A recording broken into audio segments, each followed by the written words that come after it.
మళ్ళీ నేను అందరినీ వేదిక పైన పిలుస్తాను. ప్రస్తుతానికి ఎమ్మెల్యే గారిని వేదిక పైన ఉండవలసిందిగా రిక్వెస్ట్ చేస్తూ వారి మాటలు విందాం ఇప్పుడు.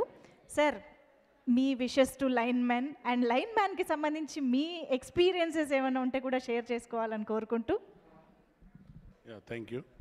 Good evening all.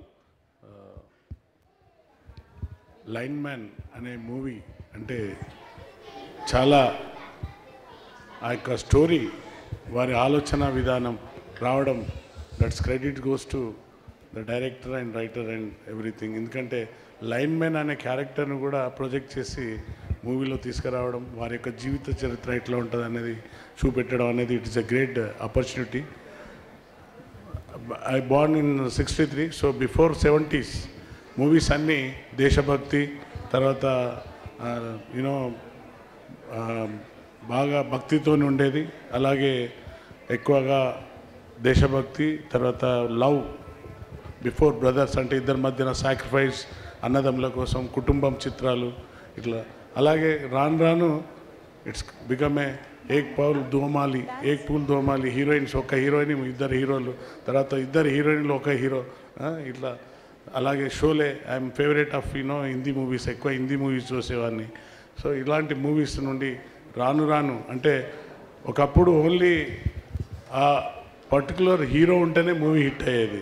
బట్ ఇలాంటి డైరెక్టర్స్ కొత్త హీరోని ప్రొజెక్ట్ చేయడం, ఈ యొక్క హీరోస్ని తీసుకురావడం, అంటే like 2020 we are seeing in the 2020 ఒక ప్రొడక్షన్ అనేది, అంటే ఒక యంగ్ జనరేషన్ను తీసుకురావడానికి మీలాంటి యంగ్ డైరెక్టర్స్ ముందుకొచ్చి ఇలాంటి యువ హీరోలను తయారు చేయడం అనేది గ్రేట్ థింగ్. సో వారందరికీ నేను అభినందనలు చెప్తున్నాను. అలాగే లైన్ మ్యాన్ అనే స్టోరీ ట్రైలర్ చూశాను. అందులో కథ మొత్తం ఆయన చుట్టే ఉంటుంది అనుకుంటా. ఎందుకంటే ఒక బర్త్డే పెద్దమ్మ గారిది చేయాలని ఉద్దేశంతో ఆ రోజు కరెంట్ ఇవ్వకపోవడం, దాని తర్వాత నెక్స్ట్ ఏందనేది నేను వంశీని అడిగిన, అక్కడ వరకు ఆగిపోయింది, what is the next story అని. అంటే ఆ స్టోరీ తెర మీదనే చూసేది ఉంటుంది. సో అంటే లైన్ మ్యాన్ యొక్క జీవిత చరిత్ర ఎట్లా ఉంటుంది, ఒక లైన్ మ్యాన్ మీద ఆధారపడి గ్రామం ఎట్లుంటుంది అంటే I can give the so many examples. Because I work in the police department, కాబట్టి police and the line mans electricity department are equally responsible for the in the society.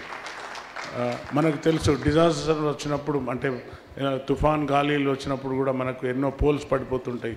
Over night వాళ్ళ పాపం మాతో పాటు వాళ్ళు కూడా, ఈ 2 wings ఉంటేనే electricity అనేది ఎప్పుడు కూడా 24/7 ఇవ్వగలుగుతారు వాళ్ళు. పాపం వారికి ఎన్ని కాల్స్ వస్తాయో అన్ని తిట్లు వస్తుంటాయి. పాపం చాలా సందర్భాలలో కొట్టిన సందర్భాలు కూడా ఉన్నాయి. పోలీస్ స్టేషన్కి వచ్చి కంప్లైంట్ చేసినప్పుడు కూడా మేము చాలా సందర్భాలు వారిపైన, ఎందుకంటే ఈజ్ ఎ గవర్నమెంట్ ఎంప్లాయీ కాబట్టి we book the against the people who వాళ్ళని అసాల్ట్ చేసిన వాళ్ళ మీద కేసులు పెట్టిన సందర్భాలు ఉన్నాయి. సో వారి పాపం వారి లైఫ్ ఎట్లుంటుందంటే మిజరబుల్గా ఉంటుంది. కరెంటు మిడ్ నైట్ పోయిందంటే చూడాలి. అప్పుడు మాకు వస్తే ఫోన్స్, వారికి కూడా వస్తాయి. సార్ ఇప్పుడు even I become MLA now calls are also my am also receiving. Sir మా ఊర్లో కరెంటు లేదు సార్, లైన్ మెన్ సరిగా పట్టించుకుంటలేరు సార్, లేకుంటే ఎలక్ట్రిసిటీ డిపార్ట్మెంటల్, సారీ నా థ్రోట్ ఇన్ఫెక్షన్ ఉంది, మా లైన్మెన్ సరిగా పట్టించుకుంటలేరు సార్, లేకుంటే లైన్మెన్ గత ప్రభుత్వానికి బాగా పనిచేసింది సార్, ఇప్పుడు ఈ ప్రభుత్వానికి ఈ విధంగా కూడా కామెంట్స్ వస్తున్నాయి. సో పాపం వాళ్ళ వృత్తి ధర్మం అనేది వారు ఎప్పుడు కూడా మొక్కవని ధైర్యంతో చేస్తారు వాళ్ళు. ఎప్పుడు కూడా లైన్మెన్ అనే వ్యక్తి, అతనికి ఏమి ఉండదు, అతనికి ఏమి ఎక్స్ట్రా థాట్స్ ఉండేవి. కరెంట్ ఇవ్వాలి, ప్రాపర్గా ఊర్లో కరెంట్ ఇవ్వాలి. ఒకవేళ మొన్ననే recently 3 people were died due to electrician. ఒక అబ్బాయి ఇప్పటికీ life is fighting in the death bed in the hospital. పాపం వాళ్ళు ఎంత అవేర్నెస్ చేసినా కూడా గ్రామాల్లో వినరు. ఆ దొంగ ఉక్కుకు కుండీలు వేయద్దు అని చెప్తుంటారు ఎప్పుడు కూడా, అయినా కూడా వారి మాటలు వినరు. ఎంత భయంకరం అంటే ట్రాన్స్ఫారం పేలిపోతుంటుంది, వారు కూడా భయపడతారు.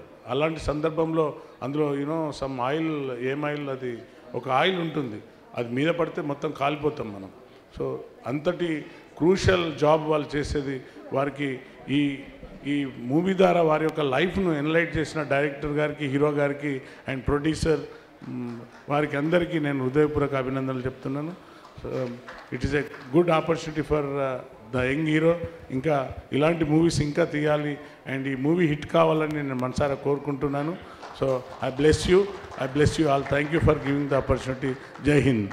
Thank you sir, thank you so much ఇక్కడికి వచ్చినందుకు ఫస్ట్లీ. అండ్ మిమ్మల్ని ఒక్కసారి వేదిక పైన